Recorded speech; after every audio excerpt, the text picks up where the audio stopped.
the rationale of "it's just a game" didn't quite work for these 10 edgy video games. Grand Theft Auto. Rockstar's classic Grand Theft Auto series has come to be so commonly known for its brand of gratuitous and excessive violence that its content has grown more familiar than shocking. In fact, the only country to ban GTA has been typically liberal with censorship: Thailand. The ban came in 2008 when a young man named Polwat Chino stabbed and killed his taxi driver rather than paying the fare, later blaming the influences of GTA, which he said made killing seem easy. Replay. To call Replay a 2006 3D game by Japanese developer Illusion shocking and controversial is almost giving it too much credit.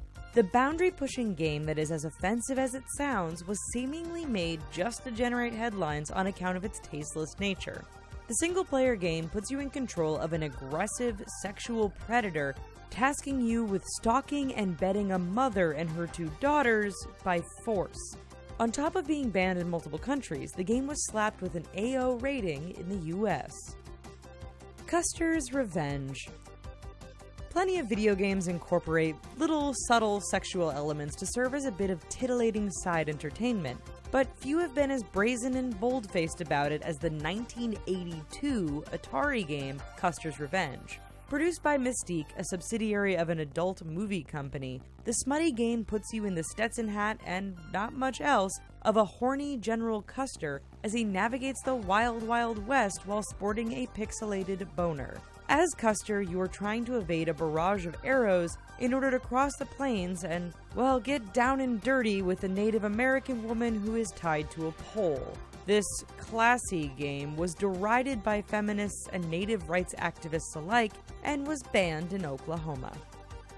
Ghost Recon Advanced Warfighter 2. Tom Clancy's Ghost Recon Advanced Warfighter 2 looks like your typical first-person tactical shooter game, with nothing more offensive than any other war game, rife with lots of blood and a large body count. One group that saw the game in a decidedly different light, however, were the regional authorities in the town of Ciudad Juarez, Mexico, who objected to an opening mission scene which tasked the player's tactical team with clearing out guerrillas in the city streets through elaborate firefights. The mayor of Juarez successfully convinced Mexico's governor to seize any copies of the game. Thankfully, now no one could possibly associate Juarez with any history of violence. Command & Conquer Generals. The defense of "it's just a game" will only get you so far when you're blowing up a country's historic landmarks. That's the lesson that Electronic Arts learned when the US developer unleashed Command & Conquer Generals in 2006 as a part of the Command & Conquer series. An attempt to tap into the Asian market backfired when Chinese authorities didn't take too kindly to the game's detonation of a nuclear device in Beijing and the destruction of the iconic Three Gorges Dam. The release of Generals so incensed the Chinese government that they ordered a blanket ban on the entire series. The Guy Game. Here's a fun trivia note to share with some of your gamer buddies. The Guy Game stands as the only video game to ever be banned in the entirety of the United States. The premise of the 2004 game was as simple as it was innocent, serving as a simple multi-person trivia competition. The hook, however, came in the reward, treating correct answering players with video footage of young women removing their shirts to reveal their bare chests. Although that in itself wasn't enough to initiate a ban in the States, learning that the owner of one of these bare chests was actually a 17-year-old girl certainly did. The Witcher 2: Assassins of Kings.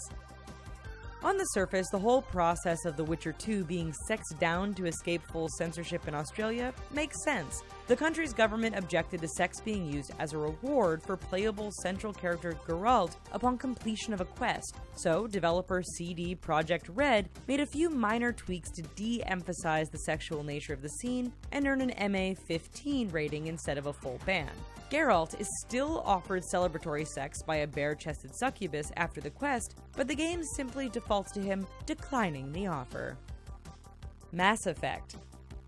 When it was released in 2007, the science fiction action role-player Mass Effect became one of the first known games to incorporate a same-sex love scene, so you know it was going to generate at least some controversy. In fact, Singapore reacted to a scene of characters Femme Shepard and Liara Tassoni kissing and caressing in a passionate embrace by banning the game. A ban so unpopular that it was overturned within days.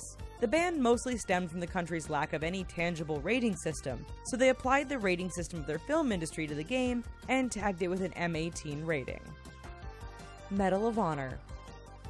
Medal of Honor, the 13th installment in the popular first-person shooter series of the same name, sounds as though it would feature patriotic themes that showcase the might of the US military. So it comes as something of a surprise then that the sales of the 2010 game are actually banned on all US military bases, even though the Americans serve as the protagonists of the game.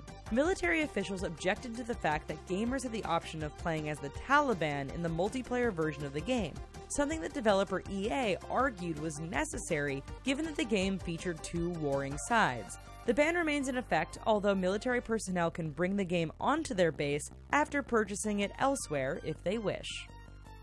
Manhunt 2. Rockstar Games went for some serious boundary pushing by delving into the world of snuff porn with Manhunt 2. Banned for sale in Germany, Ireland, New Zealand, Kuwait, Saudi Arabia, and South Korea, it was initially refused classification in the UK before Rockstar agreed to insert filters aimed at obscuring some of the gore.